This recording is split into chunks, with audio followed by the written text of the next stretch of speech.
Hey everyone, welcome back to devlog number 10. Really, number 10? Oh my gosh.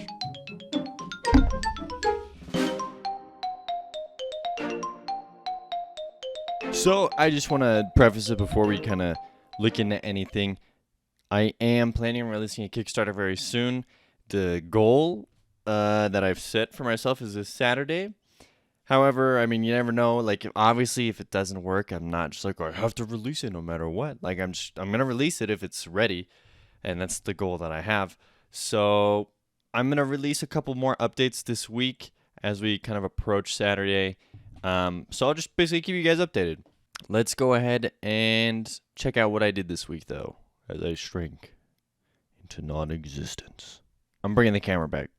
I currently still need to add in some sounds and some music, but I put in a couple of cutscenes in my game, so I'm just going to film the sounds myself.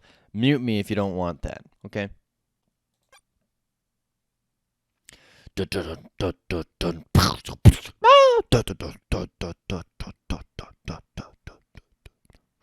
Wow.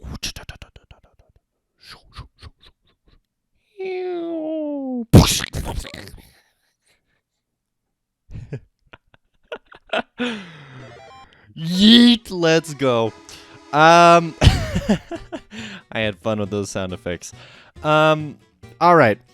So let's address first things first. I redid the main character. I know. Every week I do the same thing, but that's okay. I guess the just plain skeleton didn't really look that good.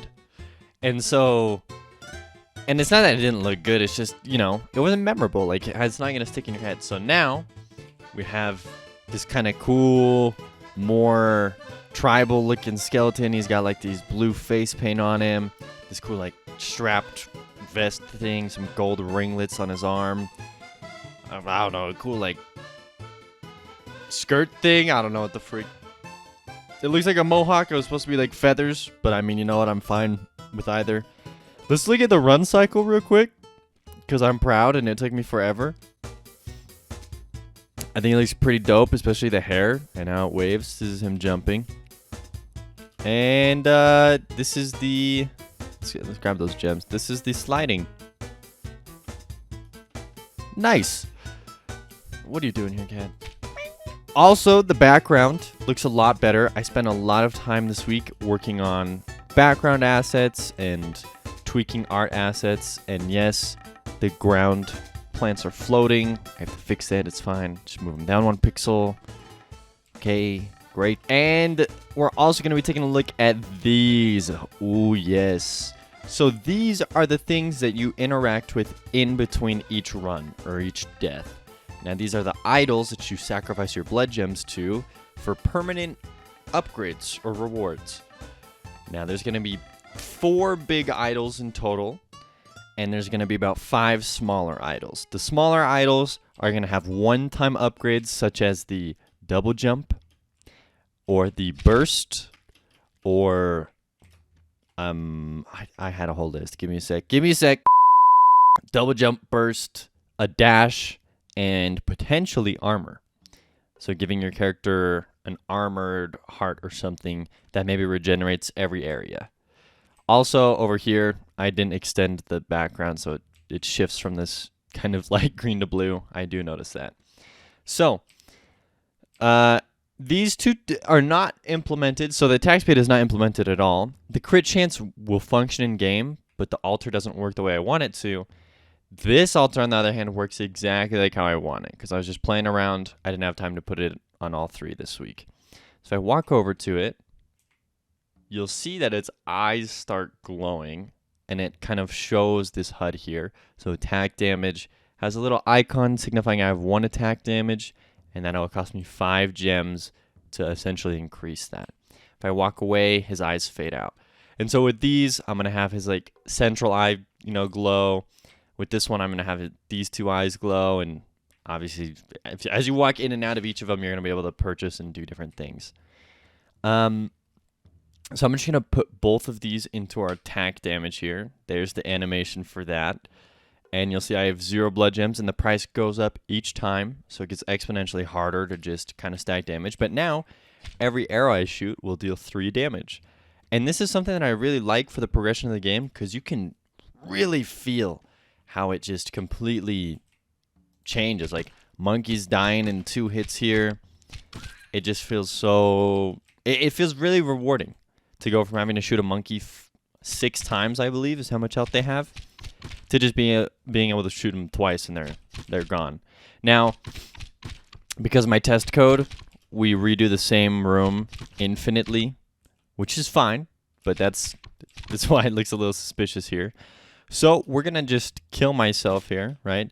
We've been fighting, trekking along, but we died. So obviously it's not gonna look like this, but you'll press like restart, or your dude will just resurrect essentially in the hub area right around here from a pile of bones. So step up here, and then it'll come over. Oh, cool, I got 4 gems last run. That's not enough for me to get anything. So maybe this run I gotta go a little farther. That's also why I stuck these in, so that every time I die, I can just go pick them up and kind of test this out. So if we come back here, let's do crit chance so I can show it off. And yes, it's tied, attached to the attack speed. Ignore it. Like I said, the attack speed is not implemented in the slightest. So now we have 3 crit chance, 3%. Now, a crit, the sound of your shot will become a little more high-pitched, and there will be a cool little effect on the arrow, and your arrow essentially does 5 times as much damage. So if my damage is 3, and I shoot an arrow that crits, I'm dealing 15 damage with 1 arrow. And there's a 3% chance that I get that crit. So let's see if we can't... Oh, right there. We just got one of them to proc. There's the second one. Wow, that's pretty lucky. All right, let's see if we can get one more.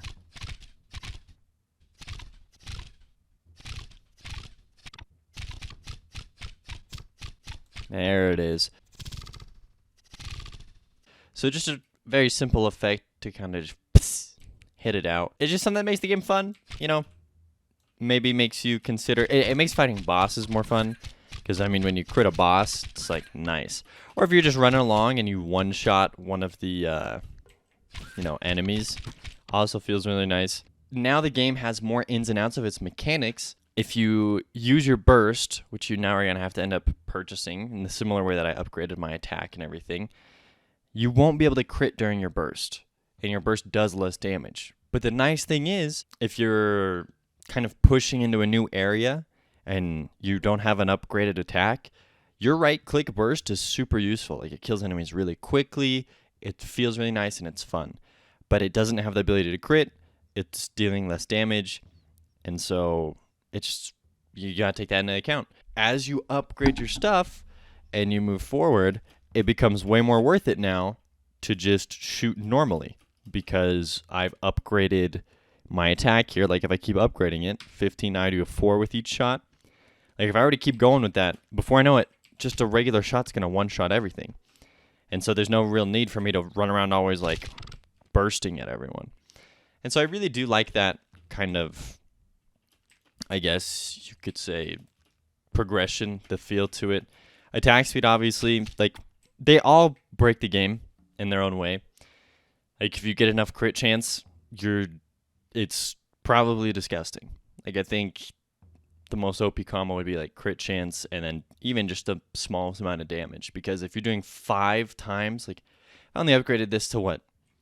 5 damage, which isn't hard. Like, it gets harder, obviously, the more it costs.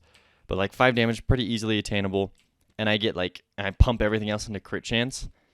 Like, I'm shooting out shots that deal 25 damage sometimes, which is just ridiculous considering my first boss has 100 HP.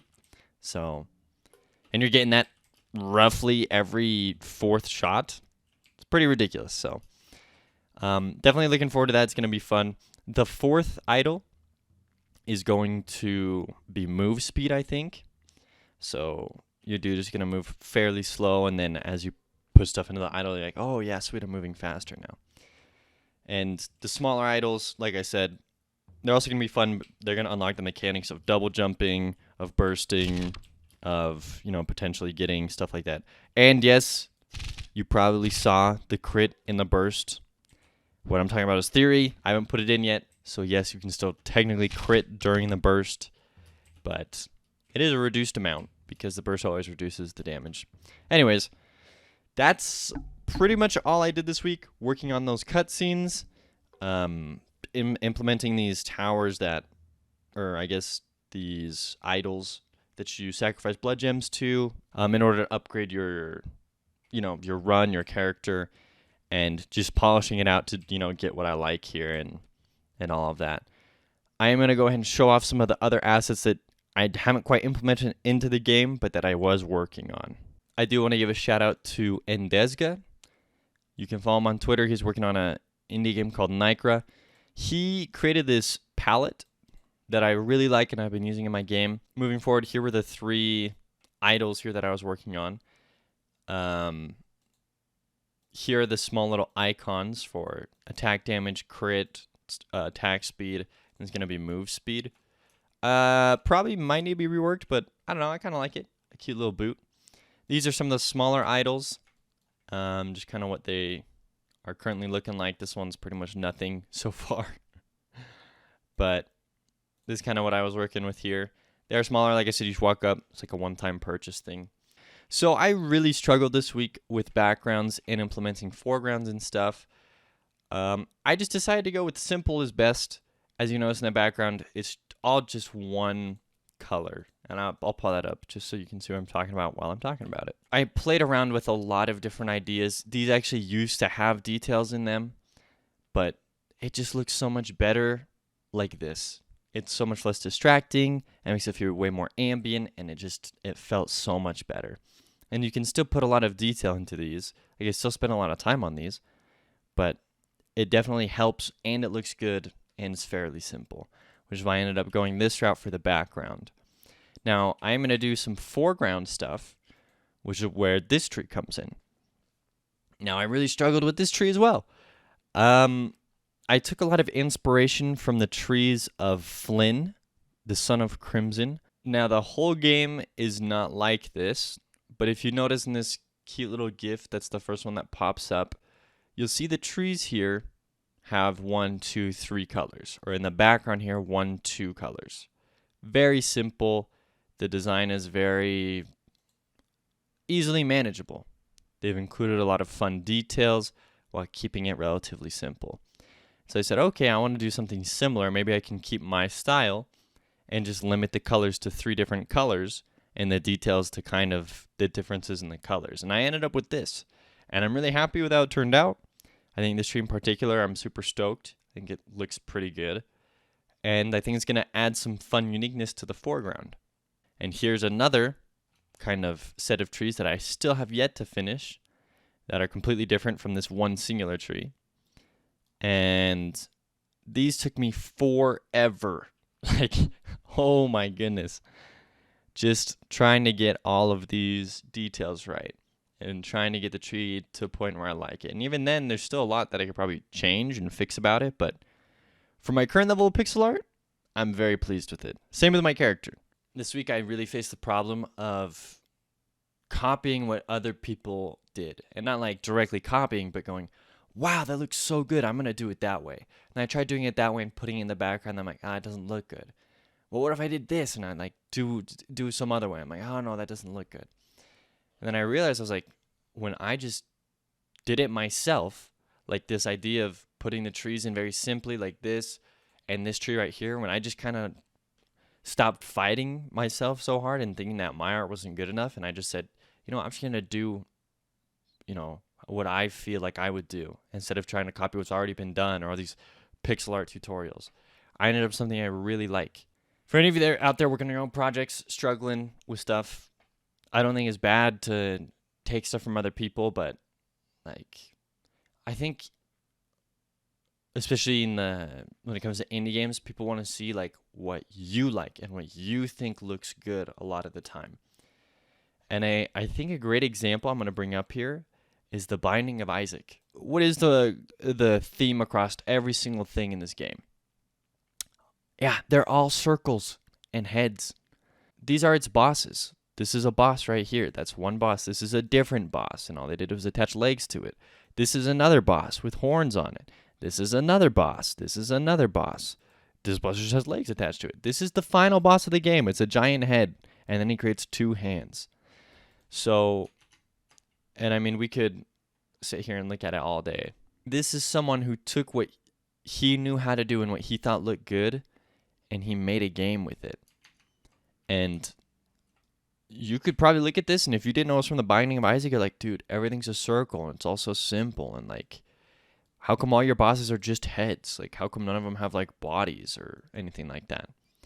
Like, you could have said a lot, and you could have hated on him, but the truth is, people love this game. This is wildly successful, and he didn't have to be some amazing artist who rendered things 100% realistically with complex animations. Like, everything's literally, like, here it is. Whatever I end up with, like, as long as it's something that I did, and I'm not just, like, putting together a Frankenstein monster of different pixel art tutorials and pixel art ideas, it's going to be good enough. It was super fun practicing doing cutscenes and trying to kind of flesh out more of that story. And redoing the character was super fun. Now I think about it, like, redoing the character took a lot of time. Doing the idols, putting in the implementations for, you know, the roguelite aspects of my game, super fun. Working on those trees in the background, super happy with how they turned out. So really happy. Putting in the polish this week with all that stuff. So that's going to do it for this devlog update. Stay tuned this week for more content. I know usually I only release stuff on Monday, but like I said, with me working towards a Kickstarter, hopefully as soon as possible, I'm going to post, you know, maybe more promotional content. I'm going to be trying to post probably obviously a couple updates leading up to that. So yeah, just be on the lookout for any of that content. Thanks for the support and the likes and the comments. I love them. I read them. The people who posted your devlogs, I've watched them. They're awesome. The comments really do make me happy. It's very satisfying to see people who enjoy my content and who tell me, oh, I love this series, or I've watched all of them, or I just found you and I love it.